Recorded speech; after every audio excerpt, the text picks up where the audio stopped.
உயிர்த்தெழுந்த இயேசு கிறிஸ்துவின் வல்லமை ஊழியங்கள் வழங்கும் வசனப் பெட்டகம். இயேசுவே கர்த்தர். இயேசுவையே தேவன் ஆண்டவரும் கிறிஸ்துவுமாக்கினார்.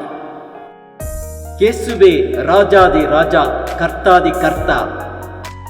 கிறிஸ்துவே மரித்தோர் மேலும் ஜீவனுள்ளோர் மேலும் ஆண்டவர். கிறிஸ்துவே போதகரும் ஆண்டவருமாயிருக்கிறார். வசனப் பெட்டகத்தின் இன்றைய தினத்திற்கான கருப்பொருள் ஜெயம். தேவனால் பிறப்பதெல்லாம் உலகத்தை ஜெயிக்கும். நம்முடைய விசுவாசமே உலகத்தை ஜெயிக்கிற ஜெயம். ஜெயத்தை குறித்ததான வேத வசனங்களை பார்க்கலாம். 1 நாளாகமம் 29:11-12 வாசிக்கிறோம்.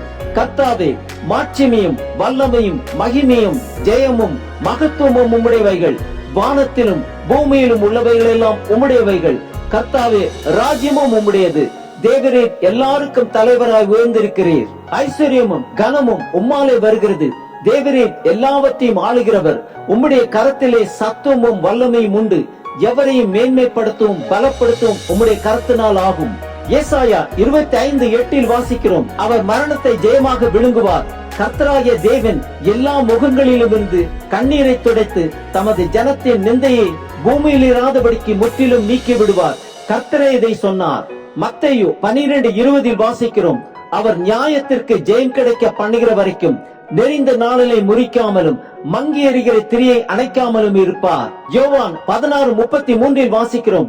உலகத்தில் உங்களுக்கு உபத்திரவம் உண்டு, ஆனாலும் திடன் கொள்ளுங்கள், நான் உலகத்தை ஜெயித்தேன் என்றார். ரோமர் 8:37 வாசிக்கிறோம்.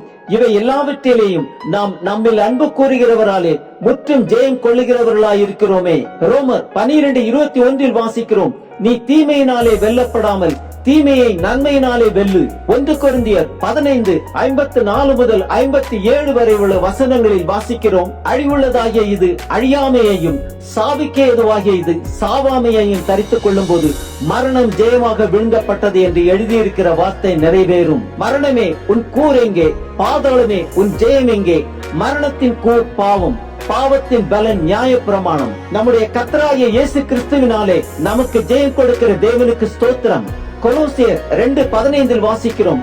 துரைத்தனங்களையும் அதிகாரங்களையும் உரிந்து கொண்டு வெளியரங்கமான கோலமாக்கி அவைகளின் மேல் சிலுவையில் வெற்றி சிறந்தார்.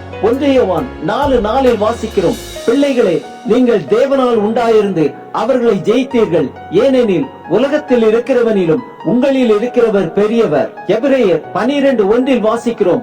ஆகையால் மேகம் போன்ற இத்தனை திரளான சாட்சிகள் நம்மை சூழ்ந்து கொண்டிருக்க பாரமான யாவற்றையும் நம்மை சுற்றி நெருங்கி நிற்கிற பாவத்தையும் தள்ளிவிட்டு விசுவாசத்தை துவக்குகிறவரும் முடிக்கிறவருமாயிருக்கிற இயேசுவை நோக்கி நமக்கு நியமித்திருக்கிற ஓட்டத்தில் பொறுமையோட ஓடக்கடவோம்.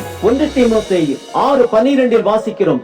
விசுவாசத்தில் நல்ல போராட்டத்தை போராடு, நித்திய ஜீவனை பற்றிக்கொள், அதற்காகவே நீ அழைக்கப்பட்டாய். அநேக சாட்சிகளுக்கு முன்பாக நல்ல அறிக்கை பண்ணினவனுமாயிருக்கிறாய்.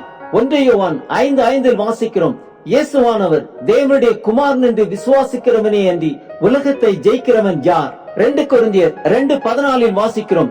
கிறிஸ்துவுக்குள் எப்பொழுதும் எங்களை வெற்றி சிறக்க பண்ணி எல்லா இடங்களிலேயும் எங்களை கொண்டு அவரை அறிகிற அறிவின் வாசனையை வெளிப்படுத்துகிற தேவனுக்கு ஸ்தோத்திரம். 1 கொரிந்தியர் 9:24 வாசிக்கிறோம்.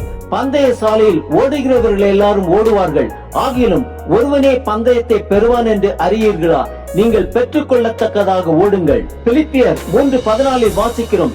கிறிஸ்து இயேசுவுக்குள் தேவன் அழைத்த பரம அழைப்பின் பந்தய பொருளுக்காக இலக்கை நோக்கி தொடருகிறேன். எபேசியர் 6:13 வாசிக்கிறோம்.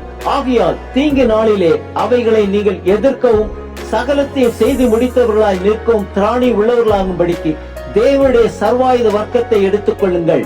நீதிமொழிகள் 21:31 வாசிக்கிறோம். குதிரை யுத்த நாளுக்கு ஆயத்தமாக்கப்படும், ஜெயமோ கர்த்தரால் வரும். வெளிப்படுத்தின விசேஷம் 3:21 வாசிக்கிறோம். நான் ஜெயம் கொண்டு என் பிதாவினுடைய சிங்காசனத்திலே அவரோட கூட உட்கார்ந்தது போல ஜெயம் கொள்ளுகிறவனவனோ அவனும் என்னுடைய சிங்காசனத்தில் என்னோட கூட உட்காரும்படி அருள் செய்வேன். ஆம், உலகத்தில் இருக்கிறவனிலும் நம்மில் இருக்கிறவர் பெரியவர். நமக்கு நியமித்திருக்கிற ஓட்டத்தில் பொறுமையோட ஓடக்கடவும் ஜெயம் கொண்டவர்களாய் கிறிஸ்துவோடு சிங்காசனத்தில் உட்காரும் பாக்கியத்தை பெறுவோம்.